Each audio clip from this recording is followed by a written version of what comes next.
Yung grupo nyo talagang ang skill is to kill. Your group na sinasabi nila that yun na nga, patay kayo kay patay. Alam mo, katulad nito, si Charles Owen Molino, siya yung nagsabi ng special skills to kill, di ba? Nandoon sa ano. And then ano lang ako, may tatanong lang ako kay Edgar Mogato. Yes, sir. So, may binabasa ako sa Reuters Manuel, Manny. Kasi dito sa ano nyo, hindi report, news article, na mention nyo si Colonel Colonel Patay, andito si Colonel Patay So, ang sinabi nyo dito sa news article nyo, nakalagay dito, ewan ko kung totoo to pag kay patay ka kay patay. Ayan, nakalagay dito. Tapos, were you in, natatawa si Colonel. You were assigned sa Station 6, ng Batasan? Dito sa, Yes, sir. And during that time of your incumbency in that place, ilan ang patay? Ilan yung mga naging, sa operation nyo? I cannot give the exact data. Well, dito sa report nila, meron nakalagay na data. It's like hindi ko na makita, pero parang merong out of 100 something, parang 86 yung inyong is that correct? Parang ganon ang report? Your Honor, correct po kasi meron po kaming kopya ng mga police report nila. So ilan ang namatay More than doon? 100 po. Sa span of what? Sa Station 6. Hindi, span of what time? Baka naman 3 taon yan, o 5 taon. Ay, hindi po. Sandali lang po sila sa Station 6. Ilang months kayo sa Station 6? Less than a year, Your Honor. Less than a year, Your Honor. Walang isang taon po. Less than a year. Less than a year. And during that time, Manuel, ang mga namatay is like? More than 100 po. Ano yun? During police operation? During police operations. Kasi may police report po kaming nakuha. Binibigay po nung that time, over 100 po yung napatay. Kasi yung mga pangalan po nung involved sa operation nandun po, pare-parehas yung pangalan nila. At lahat po itong kasama sa operations, handpicked daw po ni General Bato de la Rosa from Davao City. Pwede bang sabihin nyo sa amin yung inyong data tungkol dyan? Police report na yan, ng kopya? Yung mga police report, mga... Can you submit the copy to us, please? Ay, wala po akong kopya nun. So, Colonel Patay, prior to this assignment, were you on what station? I was assigned at Davao del Norte, Your Honor. Davao del Norte, bago ka mapunta sa Quezon City? Yes, Your Honor. Okay. So, bali, so will you confirm the statement of Manuel? I cannot confirm, Your Honor. So, most likely, we'll be asking the, also yung record nung sa kanila siguro. Wala rin silang record. Baka may record to si Colonel Patay. Yung sinasabing record ni Mr. Mogato, meron ba kayong record nun, Colonel? Wala na po, Your Honor. We submitted Wala na all the kayong reports. police record nun? All Ba, the hindi records pwede were... mawalan kayo ng police record niyan. All- Bira, dapat yan, record na yan, nakatago yan sa inyo. Hindi pwedeng sunugin nyo yan. Nasaan yung mga records? Your Honor, the records were submitted to a higher office and... Now, you also have a copy of that. Even if you submit to the higher office, you should have a copy of that as an official file in your own station. My goodness, here is Mr. Mogato accusing you of more than 100 people who were killed during your time. Then you ought to produce the record because they have their own records.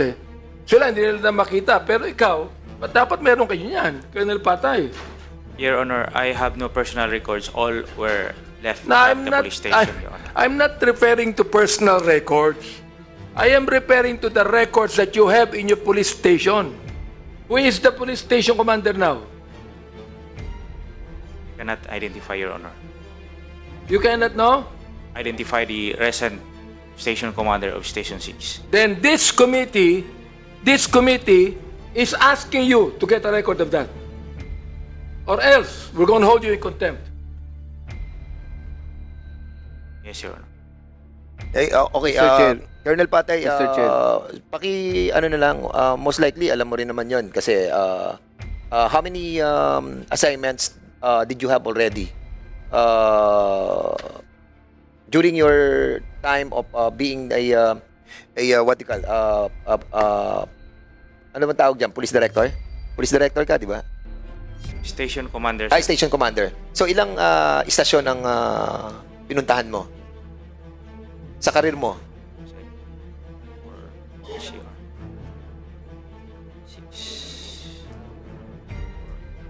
Meron na bang lima? Eight assignments, Your Honor. So, 8 assignments. After Oh. station commander of So, Station can you 6. kindly give us, siguro, you can consult with your higher authorities, to give us yung mga records para at least malaman natin, makonfirm natin, baka mamaya, hindi naman na totoo yung mga sinasabi ng routers. And we are just basing, we just wanted to give you the benefit of the doubt that the report that was given was reported by routers were not true. At least this is your chance para patunayan na hindi totoo yung sinulat. But were you aware of this article that was written against you by the router? Kasi medyo mabibigat yung mga salita dito. Have you read about this? Ay, hindi nyo wala mabasa. Kasi may mga lengguwahe dito na mabibigat yung mga salita dito against your group na sinasabi nila that yun na nga, patay kayo kay patay. Tapos at the same time, yung grupo nyo talagang ang skill is to kill. Parang mga ganun na sinasabi dito And that's the reason why I'm giving you a chance, no? Because in the spirit of fairness, no, of this committee, we are giving the benefit of the doubt to our PNP. Ako, being the chairman of the Public Order and Safety, we wanted to protect the integrity of the organization.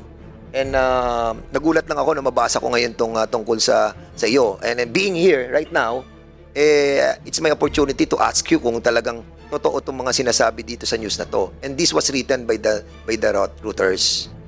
Kaya I hope that you will be able to bring us all the documents pertaining to this accusation to clean your name.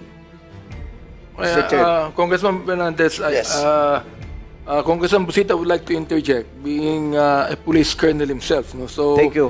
You have to make a motion. You can make a motion right now. Thank you, Mr. Chair. By the way, Mr. Chair, before my motion, tanong ko lang, Mr. Chair, kay Colonel Patay. Kailan po kayo na-assign sa Station 6, UCPD? Sometimes last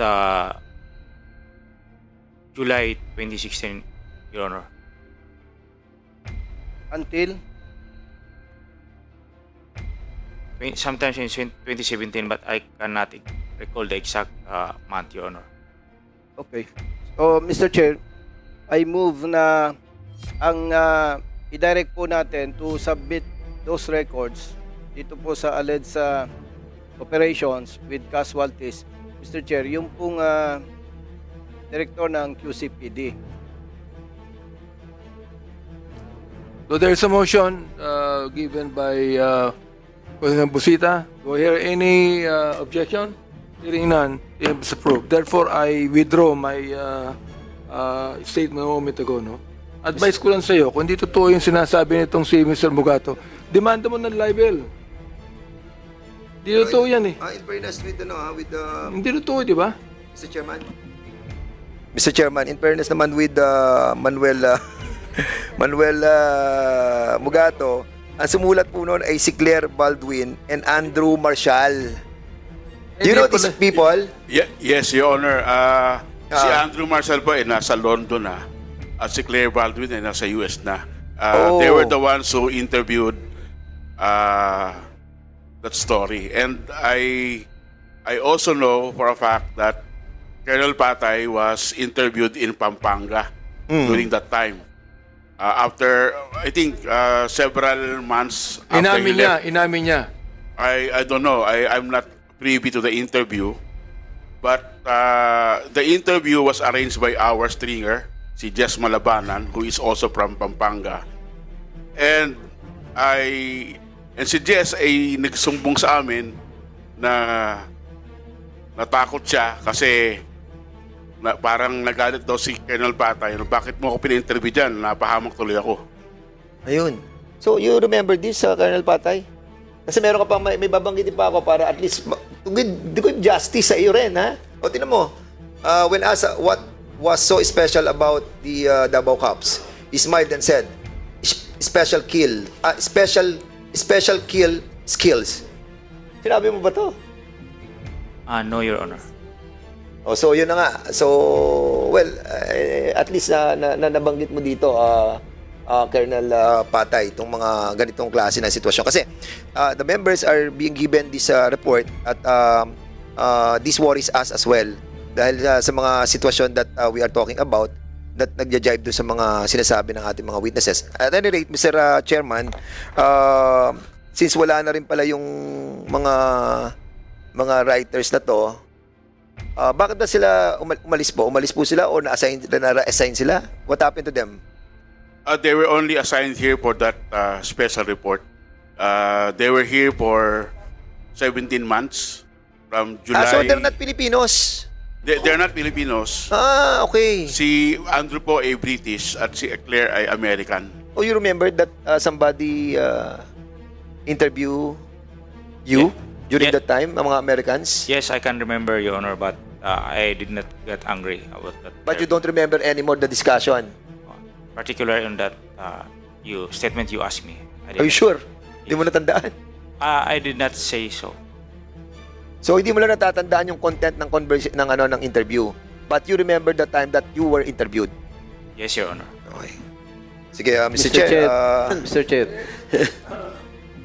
Is Batasan Station 6 includes the Batasan complex?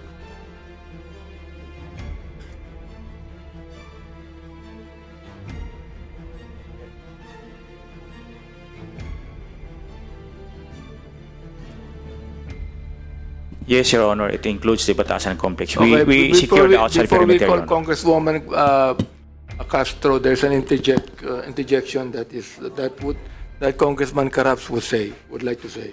Thank you, Chairman. This is just in relation to the query made by Chairman Dan. Colonel Patay, I mentioned a while ago that before you were assigned in Station 6, you were then assigned in Davao. Please pardon, sir.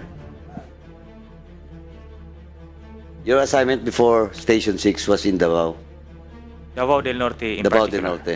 Specifically, where? And Tagum what is City. Davao? Tagum Davao City. del Norte, Your Honor. Davao del Norte. And what is yung Provincial Police Office? Different stations and offices in the No. provincial. Before Station 6. Tagum City, Davao del Norte, Your Honor. Tagum City. You're the Chief of Police of Tagum City. Yes, Your Honor. Before as Chief of Police of Tagum City, anong assignment po? Chief of Investigation Section, Your Honor, of the Na. province of Davao del Norte. Ng Davao. Davao del Norte in Davao del particular. Norte. Is Tagum City component city under the provincial command? When you were the Chief of Police that time of Tagum City, are you under the Provincial Police Office or in the regional office? Sakop po ng probinsya, sir, is not a component city. Sakop ng Probinsya probinsya. ng Davao del Norte, sir. Sino yung provincial director mo that time? During my time, Police Senior Superintendent Gadingan, Your Honor. Is he active? Retired already, Your Honor. Retired. So, matagal ka para sa Davao. Mga ilang taon ka doon? Almost of my career, I was assigned in Davao del Norte, Your Honor. Okay, so Mindanaoan ka. Visayas, Your Honor. Visayas, where from Visayas? Siquijor, Your Honor. Secure. Okay. Cebuano speaking. Yes, Your Honor. Kasi po, ang tanong kanina sa iyo is yung sa Station 6 and allegedly by the Reuters, mga may isang daan po ang namatay daw during your stint as the chief of Station 6, no? Station 6. That time, anong rank mo? Major? Superintendent, Your Honor. Superintendent? Light colonel na? Lieutenant Colonel, Your Honor. Ngayon, full colonel na? Yes, Your Honor. Okay. Anyway, kasi it's a serious accusation, Mr. Chairman, against Colonel Patay. Kasi galing siyang Davao, then he was assigned July lang in Station 6, Quezon City, and that was the time also that the former president sits as the incumbent president. That was in July also. And ang record, ako, in my own personal knowledge, marami po yung mga inassign kagad kung saan-saan. Kaya, Colonel, ganito lang po. We don't have conclusions, no, but please cooperate with this committee. Especially if some names, no, yung mga pangalan ay lalabas, nabitbit mo. I'm not accusing you, I'm just telling you na please cooperate, because if names ay lumabas and some of them will confirm that indeed they were assigned here in Metro Manila or particularly in Quezon City with you, ito pa pala, during a stint from Davao del Norte, may bit-bit kang tao. Kasi usually may bit-bit tayo niyan, di ba? Mga bata-bata. Mayroon ka ba? Meron po, Your Honor. Who are those names? Who are those? Some already retired, Your Honor. No, I'm asking the names. I'm not asking if they're active or not. What are those names? Ilan po sila? I think, Your Honor, to be No, make sure. you don't think, because alam mo yun. And that happened 7 years ago. O, Colonel, Yes, Your Honor. please name names. Or else today, some members might be obliged to cite you in contempt for refusal to answer relevant questions. That is letter C of our rules in contempt. The rank, Your Honor, I cannot memorize. No, I the don't rank. need the rank now, but I can get it surely. Names muna. What are those names? Yes, Your Honor. Sino nga? Please, name names. Congressman Carab, baka maalala niya pag binanggit ko isa-isa. Pwede ko mabanggit ng isa-isa, no ha? Hindi, ganito, no, coming from him.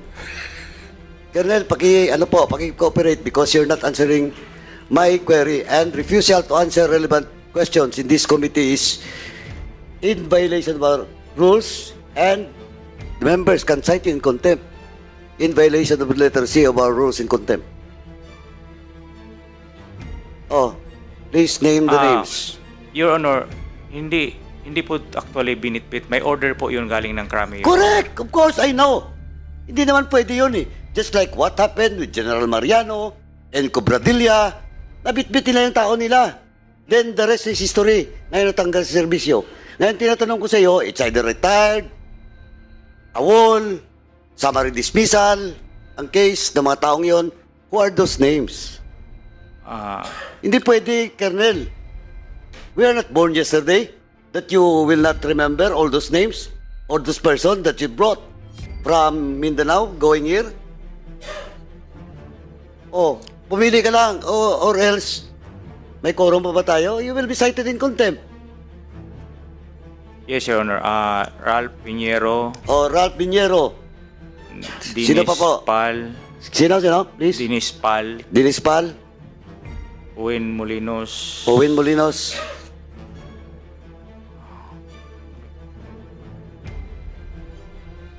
Richard Timon. Oh. May listahan si chairman pala eh. Kung kulang mamaya, di sabihin ni chairman. Kung kulang. Sino pa po? Isang team yan, di ba? Emmanuel Ibit, Your Honor. Emmanuel Ibet. Retired already. Yeah. Sino pa?